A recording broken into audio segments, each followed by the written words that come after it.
Good फ्रायडेचा दिवस ज्यावेळेस आम्ही साजरा करतो, तेव्हा गुड फ्रायडेचा दिवस साजरा करत असताना जसं मी सुरुवातीला सांगितलं की 7 वाक्य गुड फ्रायडेची, येशू ख्रिस्ताचं दुःख, येशू ख्रिस्ताच्या यातना, त्याला मारहाण, सगळं आम्ही ह्या सगळ्या गोष्टी आम्ही बघत असतो. काय किंवा काय लोक तर त्या ठिकाणी रोड शो सुद्धा तयार करतात.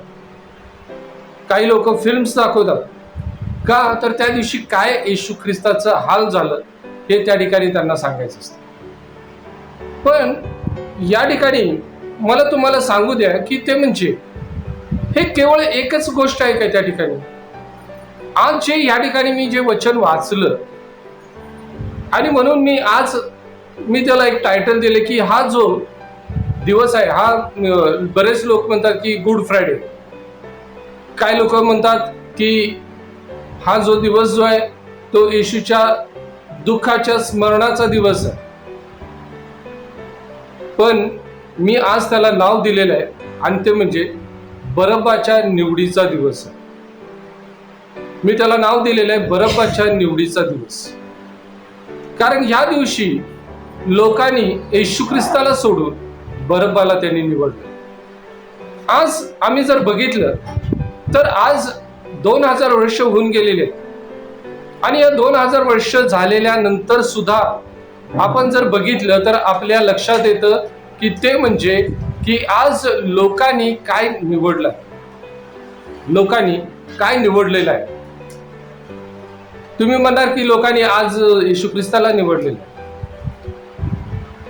खरंच येशू ख्रिस्ताला निवडलं काय? दुसरी गोष्ट की त्यावेळेस लोकांनी बरब्बाला निवडलं. मग हे जे लोकांनी बरब्बाला जे निवडलं तर ते निवडलेलं असताना ती निवड सार्थ ठरण्यासाठी कोणाचा हातभार होता?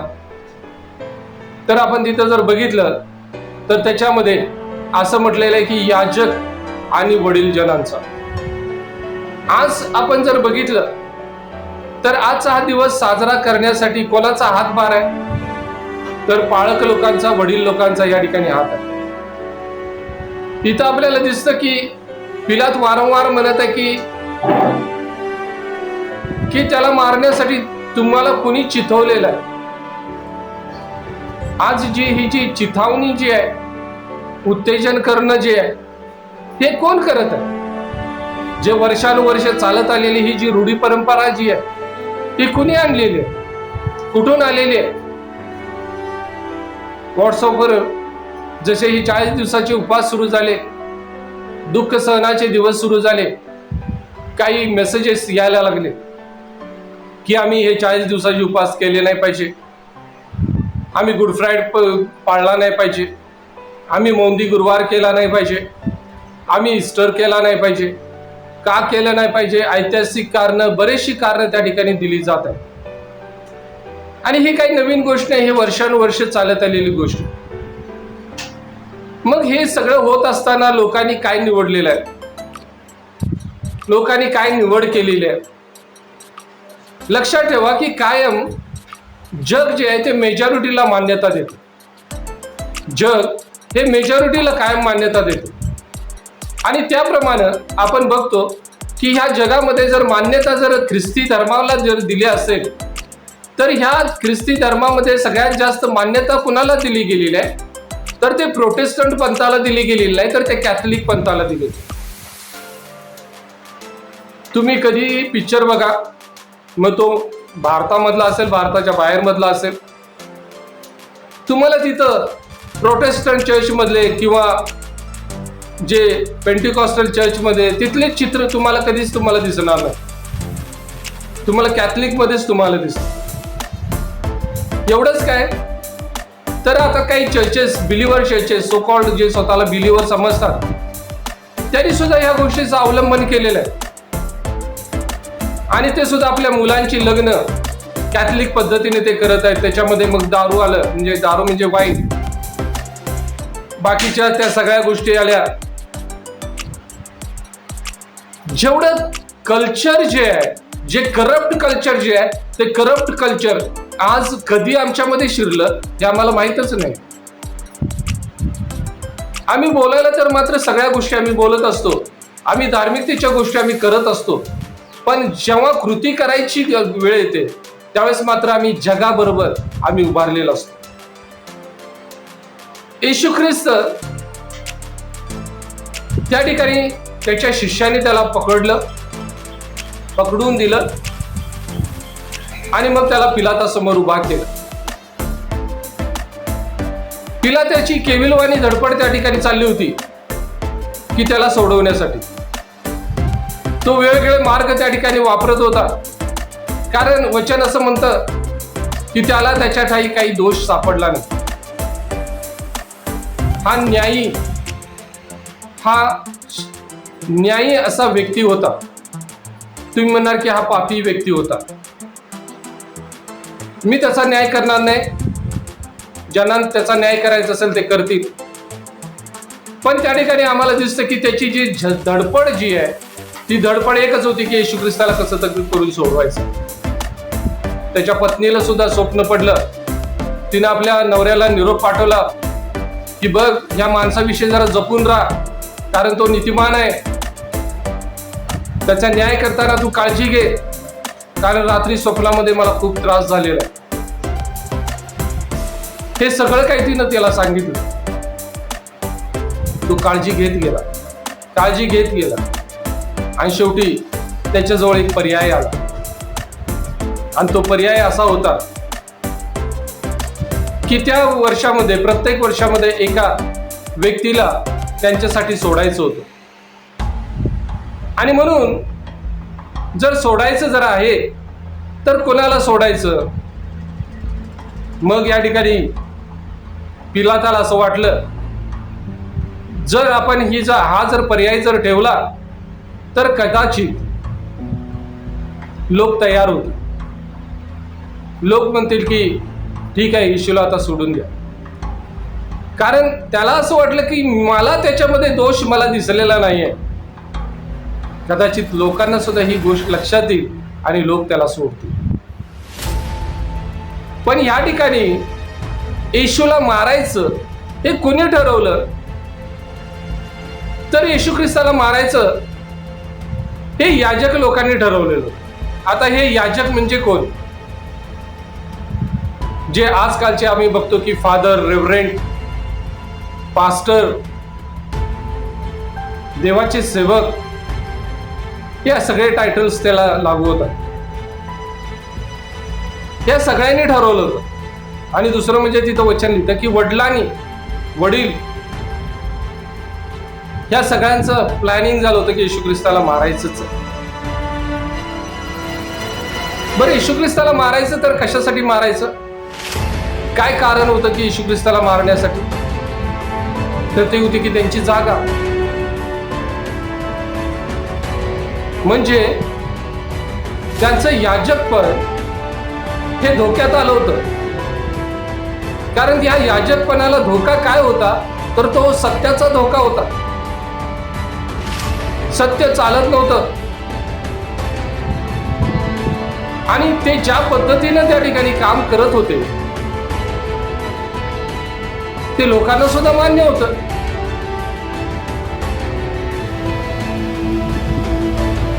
आज जर आपण बघितलं तर आज ही परिस्थिती काही वेगळी नाहीये. आज लोकांना काय मान्य आहे? लोक कुणाच्या मागे जातात? लोकांना काय पाहिजे आहे? हे जर आपण सगळं बघितलं तर आपल्याला एकच गोष्ट दिसतं की जे त्यावेळेस पाहिजे होतं तेच आता सुद्धा लोकांना तेच पाहिजे. आज लोकांना काय पाहिजे आहे? रूढी परंपरा पाहिजे आहे. आज लोकांना काय पाहिजे आहे? गर्दी पाहिजे आहे. आज लोकांना काय पाहिजे आहे? एक स्ट्रक्चर पाहिजे आहे. आज लोकांना काय पाहिजे आहे? तर आज लोकांना दिखावा पाहिजे आहे. आणि देवाचं वचन द्यालच, त्याच्यामध्ये देवाचं वचन येतच.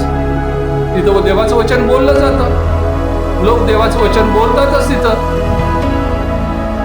मग देवाचं वचन जर त्या ठिकाणी जर बोललं जातं तर मग काय बसायला काय हरकत आहे? पास्टर राजेश नंद खूप वाईट आहे. का? कारण पास्टर राजेश नंद बाकीच्या सारखं बोलत नाही, दिखावा करत नाही आणि खरं बोलतात. आणि खरं आम्हाला नाही चालत.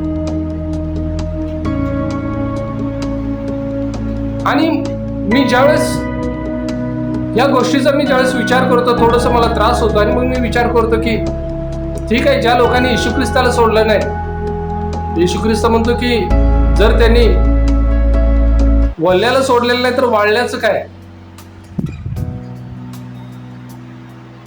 आणि म्हणून आजकाल मला असं वाटतं की जर लोकांना जर हेच जर पाहिजे असेल, जर दिखावाच जर पाहिजे असेल, जर खोटापणा जर असं पाहिजे असेल, तर मग त्याला मी काय करू शकत नाही. येशू ख्रिस्तानं काय असा गुन्हा केला होता की जेणेकरून लोक त्याला म्हणाले की याला वधस्तंभावर द्या, क्रूसावर द्या. तिथे एक शब्द आहे की जो शब्द मला वारंवार माझ्या मनाला लागत गेला, तो म्हणजे की चिथावणी. त्या लोकांना चिथवलं गेलं. आज सुद्धा लोकांना चिथवलं जात आहे. चिथवणारे कोण लोक आहेत? हे बाहेरचे लोक नाही आहेत, हे कुठल्या विधर्मी संघटनाचे लोक नाही आहेत, हे आमचेच लोक आहेत जे चितवत आहेत.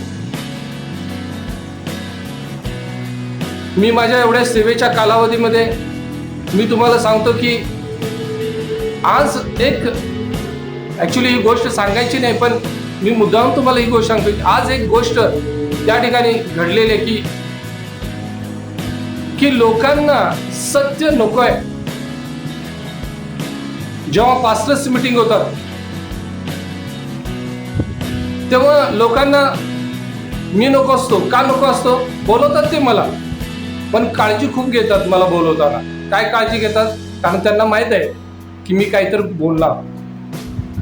मी काय बोलतो? जे चुकीचं आहे ते मी दाखवून देतो. आणि मग ही जी गोष्ट आहे, ही गोष्ट लोकांना आवडत नाही. त्यांचं म्हणणं असं आहे की आम्ही शांत बसतो तर तुम्हाला शांत बसायला काय होतं? जाऊ दे ना, कोणाला काय करायचं ते करू दे. मग मी विचार करतो की जर समजा येशू ख्रिस्ताने असं जर ठरवलं असतं तर येशू ख्रिस्ताची सेवा झाली असती का? मग येशू ख्रिस्त नुसतं चिन्ह आणि चमत्कारच करत बसला असता, त्यानं शास्त्री पुरुषांना दोष दिलाच नसता, तो मंदिरात गेलाच नसता, लोकांना देवाच्या राज्याविषयी त्यानं सांगितलंच नसतं. आज मला एक गोष्ट समजते की ते म्हणजे जर देवाने जर सत्य सांगण्यासाठी जर मला पाचारण केलेलं आहे तर मी ते सांगणार आहे.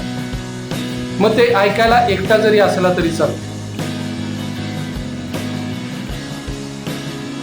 पिलाताने त्यांच्या समोर पर्याय ठेवला. काय पर्याय? येशू आणि बरब्बा. येशू देवाचा पुत्र, नीतिमान, निष्कलंक, निर्दोष, शुद्ध, पवित्र, देवाचं भय धरून राहणारा, देवाची आज्ञा पाळणारा असा हा व्यक्ती.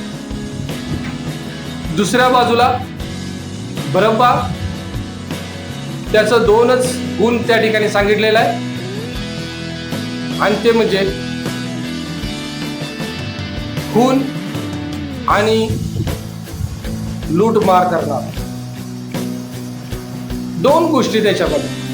येशू ख्रिस्तामध्ये एवढे कॅरेक्टर आहेत आणि त्याच्यामध्ये एवढे दोनच कॅरेक्टर आहेत. आज जर आपण जर बघितलं, आमच्यासाठी हे दोन बास आहे काय? आम्हाला हे दोन कॅरेक्टर बास होतात. आमचं मन वळवण्यासाठी, सत्यापासून वळवण्यासाठी आम्हाला हे दोन कॅरेक्टर बास होतात. आणि मग आमची निवड ही असते की बरब्बा बरं आहे. मग हा बरब्बा होता कोण? बायबल तर त्याला खून आणि लूटमार करणारा असं बायबल म्हणतं. पण त्याची पार्श्वभूमी काय होती की हा बरब्बा कोण होता? तर हा बरब्बा हा स्वतंत्र सैनिक होता. म्हणजे इस्रायल लोकांना रोमी लोकांच्या हातून सोडवण्यासाठी ज्यानं बंड केलं असा हा बरब्बा होता. आणि येशू ख्रिस्त सुद्धा काय होतं, तर येशू ख्रिस्त सुद्धा स्वतंत्र सैनिकच होता. पण तो लोकांना शारीरिक गोष्टीतून तो मुक्त करणार नव्हता, तर आत्मिक गोष्टीतून वाईट गोष्टीतून त्यांना तो मुक्त करणार होता. आत्मिक गोष्टीतून त्यांना चालवणार होता. पापापासून मुक्तता त्यांना देणारा होता. आज या सकाळच्या वेळेस मी तुम्हाला एक गोष्ट सांगू इच्छित आहे. आज आमची चॉईस काय आहे हे आम्हाला बघितलं पाहिजे. आम्ही काय निवडत आहे आमच्या जीवनामध्ये. जसं मी गेल्या वेळेस मी सांगितलं की ते म्हणजे काय, की गेल्या वेळेस मी सांगितलं की आम्ही बऱ्याच वेळेस आमची जी चॉईस जी आहे ती चॉईस चुकते. बऱ्याच वेळेस आम्ही अशा गोष्टींच्या मागे लागतो की ज्या गोष्टी आमच्यासाठी फायद्याच्या नसतात. मला तुम्हाला एक गोष्ट या ठिकाणी सांगायचं आहे. ज्यावेळेस येशू ख्रिस्तानं हे वाक्य ऐकलं असेल की याला वधस्तंभावर द्या, त्यावेळेस तुम्हाला काय वाटतं की येशू ख्रिस्ताला काय वाटलं असेल? आम्ही सगळं वर्णन करतो. कुठलं? त्याची केस उपटली, त्याची दाढी उपटली, त्याच्या तोंडावर थुंकले, त्याला लाताबुक्या मारल्या, त्याला चपकार मारल्या, हे केलं ते केलं, शिवीगाळ केली, सगळं आम्ही त्या सगळ्या गोष्टीचं वर्णन करतो. त्याला शारीरिक त्रास दिला, त्याच्या डोक्यात काट्यांचा मुकुट घातला, हातापायामध्ये खिळे मारले, कुशीमध्ये भाला बोकसला, हे सगळं आम्ही त्याचं या सगळ्या दुःखाचं वर्णन करतो. पण जे मुख्य जे दुःख नव्हतं ना, त्याचं जे दुःख जे होतं ना, त्याचं वर्णन आम्ही कधीच करत नाही. का? कारण आम्ही त्याच्यामध्ये असतो. कारण आम्ही त्यांच्यामध्ये आम्ही असतो ती गोष्ट करण्यासाठी. म्हणजे याला वधस्तंभावर ठेवा. तुम्ही म्हणणार की ना बा आम्ही तर असं कधीच म्हणणार नाही त्याला वधस्तंभावर ठेवा. आम्ही म्हणत नाहीये, आम्ही करत आहे. आम्ही आता म्हणत नाहीये, आम्ही करत आहे. काय करत आहे आम्ही?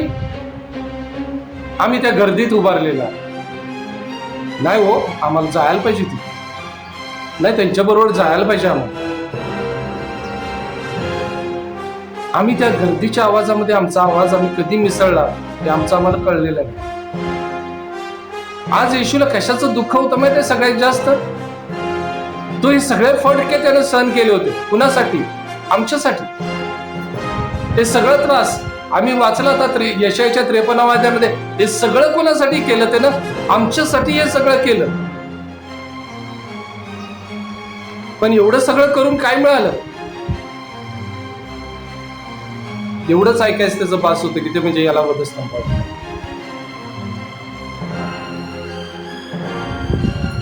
हे जे त्रास जो आहे ना, हा त्रास हे नाही तुम्हाला समजणार. मग तुम्ही म्हणाल की मग तुम्हाला समजला का? मला समजला हा त्रास. तेवढा नाही, पण हा त्रास मला समजला. तुम्ही म्हणणार की असं कसं? कारण मला समजलं की ज्या वेळेस लॉकडाऊन सुरू झालं आणि लॉकडाऊन सुरू झाल्यानंतर सगळे चर्चेस बंद पडले. कोण कुणाच्या घरी जात नव्हतं, कोण कुणाला विचारत नव्हतं. प्रत्येक पालकाने आपलं आपलं घर पकडलं होतं. प्रत्येक जण आपला जीव वाचवायला बघत होता. आणि अशा वेळेस ऑनलाईनला प्रेयर सुरू केली. ज्याला म्हणतात की जी मिनमिनणारी जी वात होती, जी विझणारी वात होती, त्या वातीला जळण्यासाठी हातभार त्या ठिकाणी लावला की जेणेकरून ती जळत राहिली पाहिजे. पण झालं काय? झालं 2 वर्ष उलटून गेले, चर्चेस सुरू झाले. आमचं चर्च, आमच्या चर्चला जायलाच पाहिजे हो, आम्हाला आमच्या पालकाकडे जायलाच पाहिजे का? मग 2 वर्ष मी काय करत होतो इथं? 2 वर्ष जी तुमची आध्यात्मिक काळजी जी घेतली, प्रत्येक गोष्टीमध्ये, प्रत्येक अडचणीमध्ये जे उभा राहिलो, ते कशासाठी? मला कामधंदा नव्हता, त्या मला काय माझ्याकडे नव्हतं म्हणून मी ही गोष्ट करत बसलो होतो. मला देवानं ते ओझं दिलं की मला ती गोष्ट करायची आहे. मला त्या ठिकाणी लोकांना जिवंत ठेवायचं आहे, आत्मिक जिवंत ठेवायचं आहे, म्हणून मी ते सुरू केलं आणि मी त्याचा ऍडव्हर्टाईज करत होतो, ऑनलाईनला मी टाकत होतो. पण काही लोक बसतच नव्हती, कारण त्यांना ते प्रिय नव्हतं. त्यांना ती गोष्ट ऑनलाईनवर कुठं प्रेयर असते व असं कुठं प्रेयर असते? अजून सुद्धा काही पाळक लोकांच्या मध्ये एवढं घृणा आहे ना, हे ऑनलाईनची प्रेयर, तसली प्रेयर काय नाही. अरे तुझी लोक जी आहेत ती जगलीत कशानं ते पहिल्यांदा बघ ना बाबा. जे तुझ्या चर्च मध्ये जे लोक यायला लागले ते कुणामुळे यायला लागले ते बघ. हे बघायचं माहीतच नाहीये. आणि लोक खूप लगेच प्रामाणिक, एकनिष्ठ पतिव्रता असलेल्या स्त्री सारखं, नाही नाही आमच्या चर्चला जायला पाहिजे बाबा, आमचं चर्च आहे बघा, आम्हाला तिथं जायलाच पाहिजे. तुम्हाला काय वाटतं याचा त्रास मला होत नसणार आहे?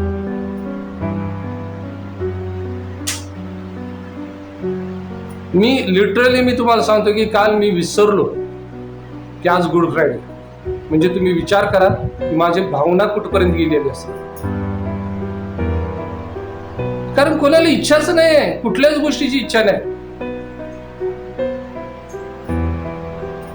मग मी ज्यावेळेस त्या इश्यूचा विचार करतो की त्याला काय वाटलं असेल की ज्यावेळेस लोकांनी म्हटलं की याला वधस्तंभावर द्या, त्या येशू ख्रिस्ताची भावना काय झाली असेल त्यावेळेस. आज परिस्थिती अशी आहे की लोकांना काय निवडायचं आणि काय नाही निवडायचं हे अजून कळत नाहीये. लोकांना एक निवडायचं चांगलं कळतं. काय माहित आहे, लोक हे 100% निवडतात. काय माहित आहे का? स्वार्थ मात्र एकदम व्यवस्थित निवडून घेतात. माझा फायदा आहे का याच्यात, तेवढंच शोधून घेतात. आता जेवढे बसले नसतील ते सगळे आपल्या आपल्या चर्चला गेलेले, आणि एक फिलिंग प्रत्येकामध्ये काय माहितीये का, मी येशूचं दुःख सहन करण्यासाठी मी माझ्या चर्च मध्ये मी आलेला आहे. आणि ज्या पाळकाने मला 2 वर्षात सांभाळलेला नाही, तो पाळक मला आता काय करायला लागलेला आहे, माझं आत्मिक जीवन माझं बळकट करत आहे. तुम्ही म्हणणार की तुम्हाला पाळकांचा राग यायला लागला. मला राग नाही, मला क्यू यायला लागले त्या पाळकांची आणि त्या लोकांची सुद्धा.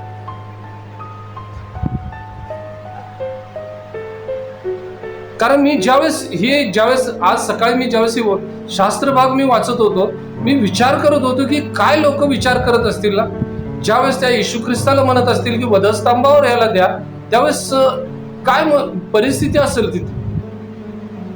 ही कोण लोक होती? तो ही तेच लोक की 4-5 दिवसापूर्वी होसाना होसानाचा गर्जन करणारी ही लोक होती. ती झावळ्या घेऊन हातामध्ये जाणारी लोक होती ती.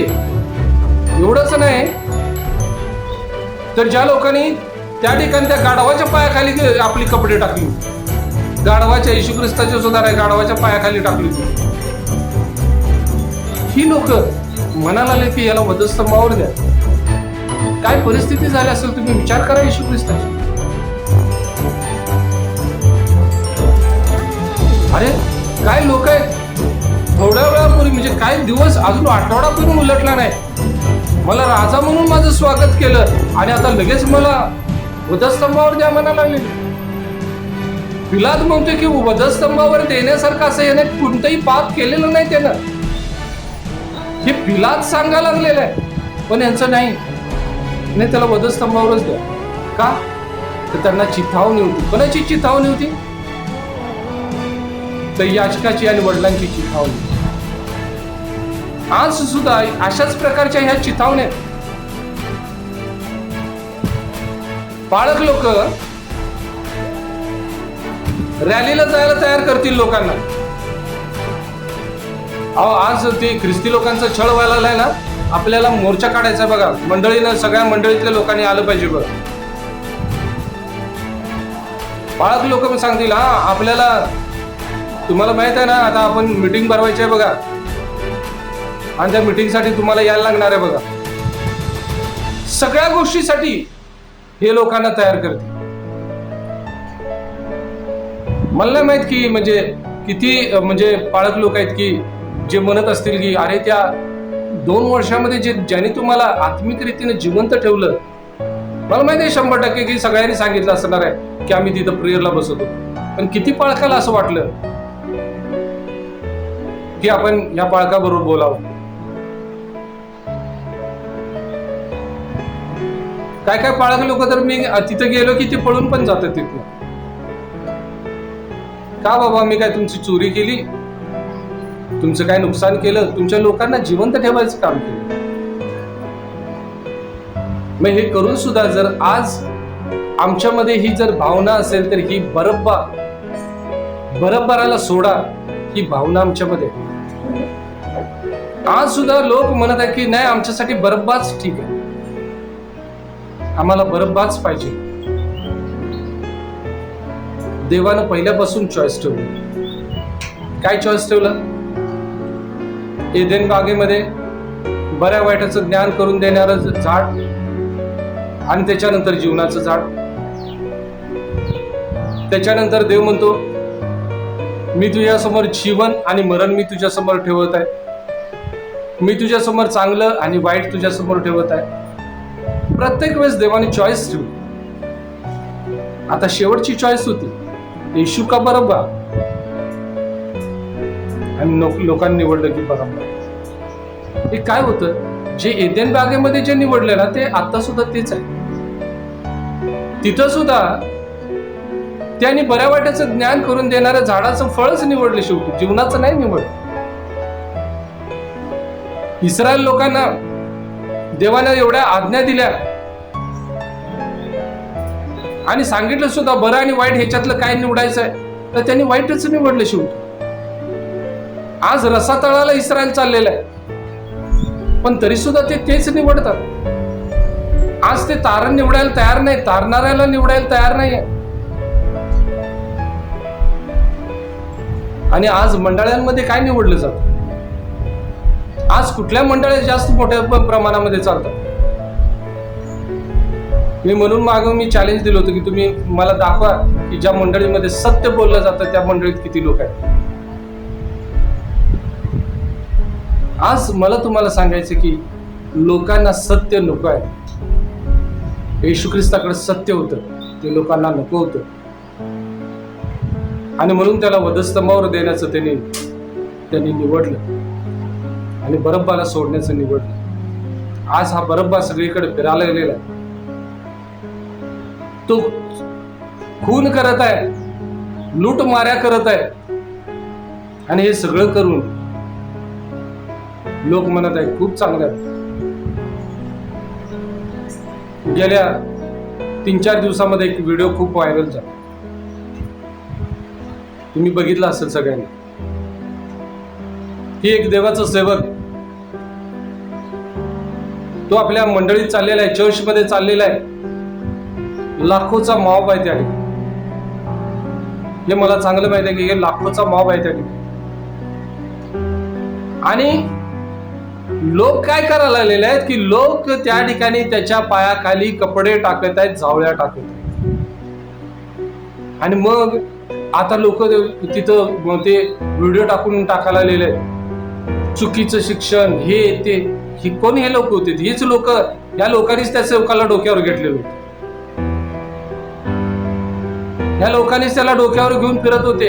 आज सुद्धा हे लोक त्याचेच मेसेज ऐकतात, त्याचेच चमत्कार बघत होतात. आता त्याने स्वतःला येशू ख्रिस्तच केला. मग आता नावं ठेवायला सुरुवात केली. नाही ते आता स्वतः खोटासा संदेश आहे. काय बोलून उपयोगाचं नाही. आम्ही तयार करणारे लोक आहे. वाईटाला आम्ही बढावा देणारे आम्ही लोक. आम्हाला वाईट हे कायम आवडतं. आम्हाला चुकीच्या गोष्टी करायचं आम्हाला खूप आवडतं. जे बायबलमध्ये नाही दिलं ते करायला आम्हाला खूप आवडतं. दिखाऊपणा ते खूप आवडतं आम्हाला, दिखाऊपणा करायचं. लक्षात ठेवा की आज आम्हाला एकच गोष्ट करायला लागणार, ते म्हणजे ह्या शेवटच्या काळामध्ये आम्हाला पारख करायला लागणार आहे. कशाची पारख करायला लागणार आहे? चांगला आणि वाईटाची पारख करायला लागणार. आणि हे जर आम्हाला नाही जमलं ना, तर आमच्या आत्म्याच्या नाशासाठी आम्हीच कारणीभूत असणार आहे, दुसरं कोण नसणार. त्यावेळेस सांगायचं नाही बसत होतो की आम्ही तुमच्या प्रार्थनेला सुद्धा बसतोय. तुमच्या प्रार्थनेला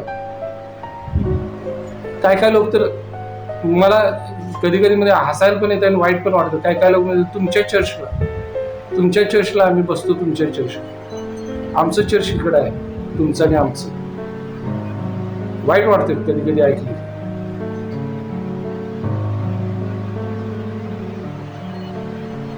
येशू ख्रिस्ताला किती वाईट वाटत असेल जेव्हा त्यांनी ही गोष्ट ज्यावेळेस त्यांनी निवडली आपल्या जीवनामध्ये. पण येशू ख्रिस्त शांत राहायला म्हटलं.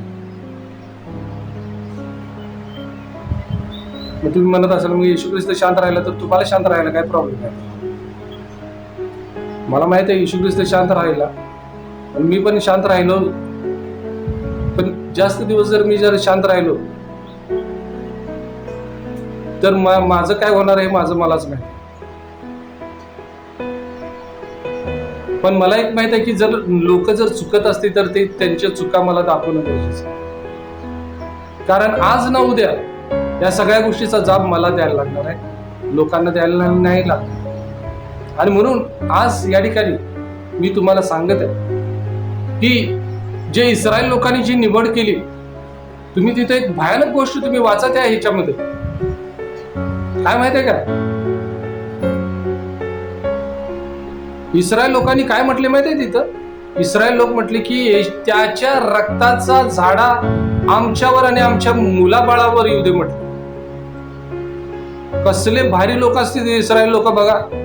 आम्ही आज रोज इस्रायल लोकांसाठी प्रार्थना करतोय की देवा ह्यांच्या शांतीसाठी आम्ही प्रार्थना करतो की यांच्यामध्ये शांती यावी. पण त्यांनी ऑलरेडी येशू ख्रिस्ताचं रक्त आपल्या जीवनावर मागितलेलं आहे. म्हणजे त्यांनी कर्ज त्यांनी आपल्या जीवनावर ऑलरेडी मागून झालेला आहे त्यांचा. आणि नुसतं आपल्या स्वतःवर नाही, आपल्या मुला बाळावर. आणि म्हणून आज ज्यावेळेस आम्ही इस्रायलाची परिस्थिती बघतो त्यावेळेस आम्हाला खूप वाईट वाटतं. आमच्या लोकांचा खूप त्रास व्हायला लागला, आमच्या लोकांना जळ व्हायला लागलाय. आम्हाला इस्रायलासाठी काहीतरी करायला पाहिजे. अरे काय करायला पाहिजे त्यांना? त्यांनी स्वतःच्या हाताने स्वतःच्या तोंडाने त्यांनी मान्य केलेलं आहे की आमच्यावर आमच्या मुलाबाळावर त्याचं रक्त आलेलं आहे. रक्त आता त्या वर्षापासून 2 वर्ष होऊन गेलेले, ते रक्त अजून सुद्धा काम करायला आलेलं आहे. त्या रक्तामध्ये जीवन देण्याचं जेवढं सामर्थ्य आहे ना, तर ते मरण देण्याचं सुद्धा सामर्थ्य तेवढंच आहे. हे सत्य आम्ही समजून घ्यायला तयार नाही आहे. आम्ही नुसतं बघतो की नाही येशू ख्रिस्ताने प्रार्थना केली ना त्यांच्यासाठी, येशू ख्रिस्ताने त्यांना क्षमा केली की. बरोबर आहे, येशू ख्रिस्ताने त्यांना क्षमा केली, पण तुझं शाप त्यांनी स्वतःवर ओढवून घेतलेला आहे. त्याच्यासाठी मात्र त्यांनाच पश्चाताप करायला पाहिजे. कारण त्या पश्चातापाशिवाय त्या शापातून ते लोक मुक्त होऊ शकणार नाहीत. त्यांना मुक्त व्हायसाठी त्यांना येशू ख्रिस्ताकडे यायला पाहिजे, त्यांना पश्चाताप करायला पाहिजे, तरच ते त्या शापातून मुक्त होतील. नाहीतर 2000 वर्ष होऊन गेले, हा त्रास अजून काय त्यांच्या जीवनात गेलेला नाही आणि इथून पुढे सुद्धा जाणार नाही जोपर्यंत ते पश्चाताप करणार. आणि म्हणून आज मला तुम्हाला सांगू द्या की आज या वेळेस आपण देवाजवळ आपण येऊया आणि आपण प्रार्थना करूया की आम्ही योग्य निर्णय घेणारे लोक बना. आम्हाला योग्य निर्णय घेता यावा. यावेळेस आपण आपले डोळे बंद करूया आणि आपण प्रार्थना करूया की होय देवा, आज आम्हाला योग्य निर्णय घेण्यासाठी तू आम्हाला सहाय्य कर. आम्हाला समजू दे की बरं काय वाईट काय, शाप कशामध्ये आहे आशीर्वाद कशामध्ये आहे हे आम्हाला समजू दे. आम्ही कोणाबरोबर असावं कोणाबरोबर नसावं हे सुद्धा आम्हाला समजू दे. आणि प्रभू खरोखर तुझं अद्भुत कार्य आमच्या जीवनामध्ये असो. हे पवित्र आत्मा तुझं अद्भुत कार्य आमच्या जीवनामध्ये, तुझं गौरव आमच्या जीवनामध्ये. धन्यवाद देतो. आज आम्ही जे तुझं वचन आम्ही या ठिकाणी ऐकलेलं आहे, मी विनंती करत आहे येशूच्या नावामध्ये की तुझं अद्भुत असं कार्य आमच्या प्रत्येकाच्या जीवनामध्ये दे. आम्हाला सत्य समजू दे आणि सत्य ते आम्हाला बंधमुक्त करू दे, की जेणेकरून आम्ही त्या सत्यावर आम्ही चालावं आणि बंधनातून मुक्त व्हावं आणि ह्या सर्व तडजोडीतून आम्ही बाहेर पडावं आणि प्रभू आम्ही तुझ्याशी एक रूप व्हावं यासाठी आम्ही प्रार्थना. यावेळेस धन्यवाद देत आहे जे जे या ठिकाणी जॉईन झालेले आहेत त्या प्रत्येकाला तू आशीर्वादित कर आणि प्रभू तुझा अद्भुत कार्य प्रत्येकाच्या जीवनात मान महिमा गौरव देऊन स्तुती प्रशंसा करून इथून पुढच्या वेळेस सर्व तुझ्या हातामध्ये देऊन आणि आमचं प्रत्येकाचं जीवन तुझ्या हातामध्ये सोडून ही प्रार्थना तारणारा प्रभू येशू ख्रिस्ताच्या नावाने केली म्हणता येईल. आणि आता देवबापाची प्रीती, प्रभू येशू ख्रिस्ताची कृपा आणि पवित्र आत्म्याची सहभागिता आपल्या प्रत्येकाबरोबर आतापासून सदा सर्व काळ पर्यंत. आमेन.